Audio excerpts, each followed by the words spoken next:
Welcome to the second chapter of the series. We will be going into the tactics that I will be trying to go with and the squad that I have. Initially, I thought that I would be going with one kind of the usual tactic I like more, which is more of a counter or a standard mentality in a flexible or perhaps structured team shape. With the players around the center backs charged with making it the tackles, and the center backs being in charge of interceptions. However, after looking through the squad that I have at the moment, I am going to make a radical change in my style of playing. And I'm going to be doing some things that I never do, or very rarely do. First of all, we are going to right away go with a mentality as high as risk taking as attacking, which might be dropping back in the future.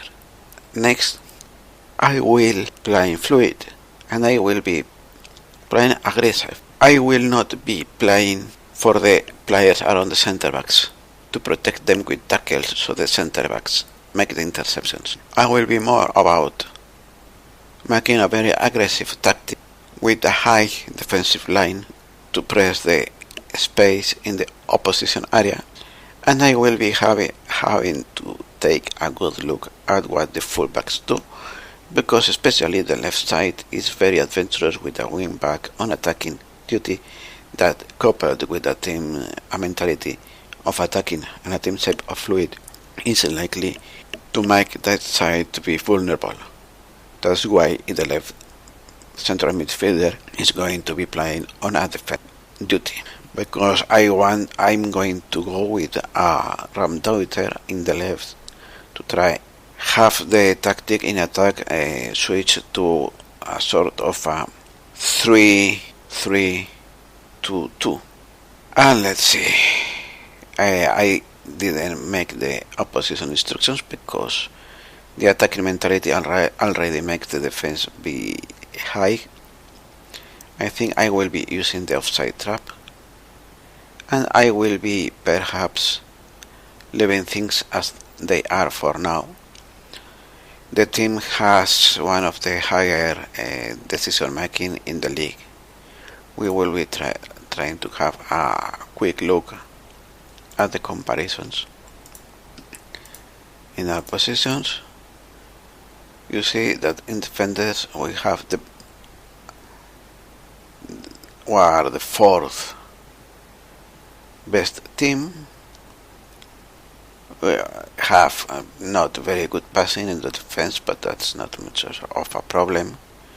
Very good working rate and aggressivity, which means that my defenders with that would be more willing to make hard tackles, more willing to tackles that look violent and that can get the opposition falls in dangerous areas. So I will be sending the defensive line forward so those falls are as far as possible from our area.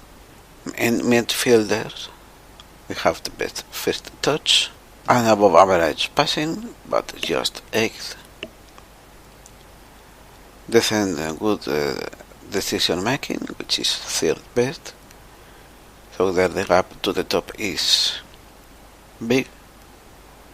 In the midfield, however, we have low working rate and low aggression, which means naturally they will not be so much inclined to be making the job I want of putting in the tackles for the defenders. The bad thing in this section is that they are the weakest of our midfielders. Regarding strikers, we have very good or above average in strength, so not great. Of the 3 players who are pure strikers, or perhaps 2 who are pure strikers and 1 that can play behind the striker in either side, center, left or right, target man. And in everything else they are lower than average. especially decisions. Defensive, you see that we have the best tackling, the best marking, and if we get in midfielders, they are very bad defensively, so they wouldn't be very trustworthy when it comes to help defending. So the defensive line would be kind of alone in dealing with the opponents. In midfield, we have the best technique. We have passing above average, so not the best, well above the average in the vision department with second best. Quite good stamina, second best, good teamwork, and good decision making. And if we go to the attack, we have poor anticipation, but we do have one of the strikers who is excellent in anticipation, as you will see in a moment, with above average offside of the bar movement, pace, acceleration. So let's see at the squad. We have only 2 goalkeepers, and the advantage is clearly for Bilderberg. Lonergan is not bad, but his anticipation is very low, and I think that is a bad thing, because he will have to be taking part in dealing with crosses and with long passes. Vietbald has much better anticipation, and in the rest is very similar, with better one-on-ones and a bit better aerial reach. We have 2 long-term injuries, which are this long center back who can play in the right back, but I would play in the center back that I don't like too much because his jumping reach is only 12. And the other long-term injury is Gaetano Berardi, who I would want to be our starting right back, but with the injury for 3 months he is not going to be available for a while. The only center back we have that I really like is Jansson.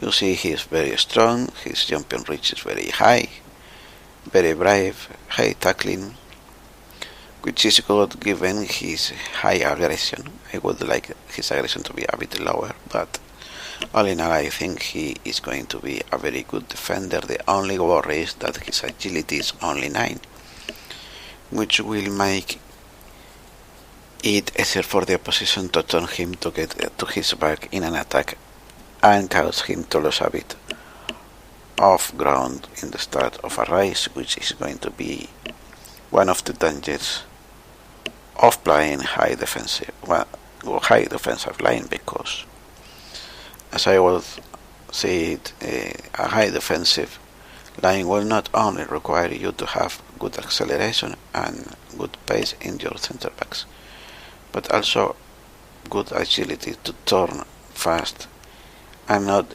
give them an extra advantage when the opposition gets running past them. And at his side, I think I will not be using as another center back. Lawrence de Bog is center back, but he is only 11 jumping reach, and well, he is good and he allegedly could make that role. I think I prefer him to be my starting left back in the wing back position as attacking. So it will be Luke Ayling that will partner Jansson in the center of the defense. His jumping reach is much better than the Bog, but unless he's also stronger, and defensive central defense is a place I need to look for a replacement, as this center back is not someone I really like either. And Oasim Boy is, as you see, more of a central midfielder, a creative one with only 5 tackling, given that I'm turning to a tactic that makes more of a focus of tackling into the defenders instead of my usual. That is a very bad thing. It is already a bad thing when I want the tackles to be made by the midfielders and fullbacks. So now that and the centre backs to focus in interceptions, so now that I will be asking the centre backs to focus in the tackles is even worse. Anita would be the second choice in the right back position, and the second choice for Lawrence the Buck won't be Berardi, won't be Anita, would be, let's see if I find him, yes, Ezgian Aloeki. So his tackling is not very good, but as an attacking, and his positioning is bad. But we don't have really Berardis for the right side. This other guy who could play in the right side instead of the left. I want, well, if I get a good centre back when Pennington gets back from his injury, it could change, and then Berardi could be coming into the left side of the defense, so that Alioski or Aloeki wouldn't have to be filling in the left back position. He could play as the Ramdeuter then. So in midfield we would have the playmaking player would be fifth choice. Okay, good anticipation, good passing, good vision, decent decisions. He also has just enough to keep the ball on his feet. And the other player, I think it was Phillips, which is very similar to him. In the right side as a supporting center midfielder, a generic role, would be perhaps Farsau. Yes, I think Farsau will be there, and the other player would be Oasim Boy. In front of them, it would be either Pablo Hernandez, who I think is a former Real Madrid player and has passed through Burgos, when Burgos was in Tercera División, I think. And the second choice after him will be Samu Saiz, who are both very creative, with excellent first touch, excellent technique, excellent passing, excellent vision, excellent flair, very good off the ball, and excellent composure. Which is why I might eat an advanced playmaker. On attack, though I might change the role, perhaps to just advanced midfielder attack or even shadow striker. In the right side, I will be choosing as wingers Stuart Dallas, right-footed, with 13 crossing, and the other player is going to be Kamer Rufe, with 12 crossing, good speed. I think these are the only two guys they can play in the right wing, that are right-footed and who have crossing above 10.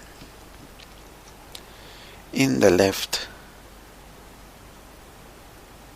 it would be Tyler Roberts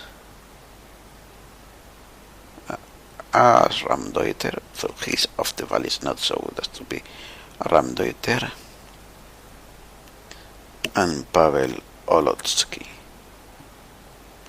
who has better off the ball and therefore would be the first choice. And for the striker position, I think this player is not going to be used. Lashoga, who is our striker with great anticipation, very good work rate, average passing, good finishing, but kind of poor dribbling. But in general, he looks very good. He will likely be our first choice up front. And in the second choice for that position, I think it's going to be this guy, Groth. His anticipation is not as good, his vision is lesser, his passing is decent. Dribbling, finishing, first touch and technique are average.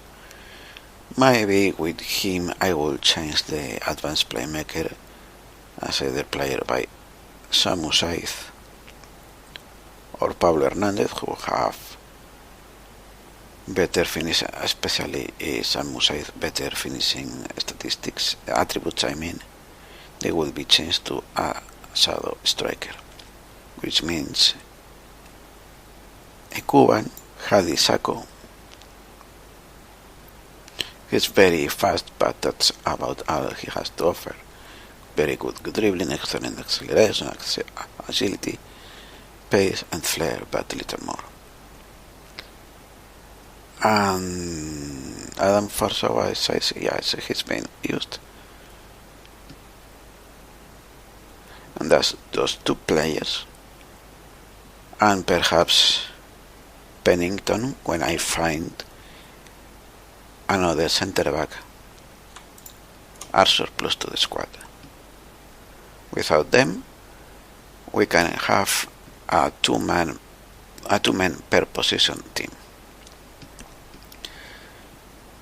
With that, I would like to bring in one centre back to replace this and have a better choice along with Johnson for the centre back and a left back, a left winger, which in turn can mean that in time two other players become surplus. Perhaps Born and Anita, perhaps one of the players I'm going to play in the left side, perhaps Roy Groth. We will see. And I think that is all for this chapter. Thanks for watching. Goodbye.